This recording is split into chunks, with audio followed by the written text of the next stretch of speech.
Jain social group Surendranagar silver અવનવા મનોરંજનના કાર્યક્રમની સાથે સાથે જીવદયા, સમાજ સેવા અને ધાર્મિક કાર્યો માટે પણ જાણીતું છે. ઉલ્લેખનીય છે કે તાજેતરમાં જ પક્ષીઓ માટે 500 પાણીના કુંડા, 200 પક્ષીઘર, ચણનું નિઃશુલ્ક વિતરણ કરવામાં આવેલ અને 3 અલગ અલગ જગ્યા પર પીવાના પાણીની પરબ ચાલુ કરવામાં આવેલ, તેમજ છાસનું વિતરણ અને તાજેતરમાં લખતર પ્રાથમિક સ્કૂલમાં પાણીનું કૂલર મૂકવામાં આવ્યું.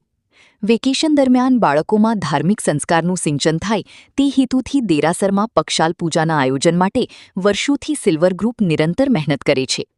સુરેન્દ્રનગર જિલ્લામાં વેકેશનનો માહોલ છે ત્યારે જૈન સમાજના બાળકોમાં ધાર્મિક સંસ્કારોનું સિંચન થાય તે માટે જિનાલયોમાં પક્ષાલ પૂજા તેમજ ઉપાશ્રયમાં શિબિરનું આયોજન કરાયું છે. વેકેશનમાં બાળકો મોબાઈલ અને ટીવી પાછળ પોતાનો સમય વ્યતીત કરે છે, જેના બદલે તેઓ થોડો સમય જૈન ધર્મના સંસ્કાર મેળવે તે માટે આયોજન કરવામાં આવેલ છે. જૈન ધર્મમાં તીર્થકર ભગવાનની પક્ષાલ પૂજાનું અનેરું મહત્વ રહેલું છે, ત્યારે વેકેશનના સમયમાં બાળકોમાં ધાર્મિક ગુણો વિકસે તે માટે પક્ષાલ પૂજાનું 6 જિનાલયોમાં આયોજન કરવામાં આવેલ છે, જેમાંથી આજરોજ શ્રી અમીજરા વાસુપૂજ્ય તીર્થ સુરેન્દ્રનગરમાં આયોજન કરવામાં આવ્યું હતું. તદુપરાંત ઉપાશ્રયમાં શિબિરનું આયોજન કરવામાં આવ્યું છે. આજના પક્ષાલ પૂજામાં સારી એવી સંખ્યામાં બાળકો જોડાયા હતા.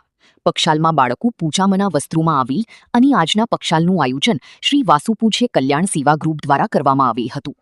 જિનાલયમાં પક્ષાલ પૂજા કરવા આવી તેની સિલ્વર ગ્રુપ દ્વારા તેમજ દાતાઓના સહયોગથી ગિફ્ટ આપવામાં આવી.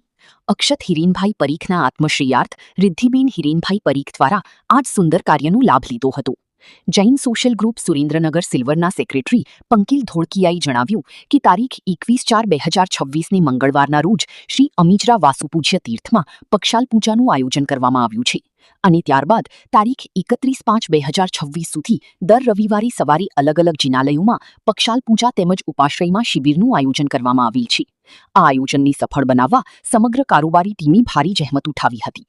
બ્યુરો રિપોર્ટ સમય 24 ન્યૂઝ સુરેન્દ્રનગર.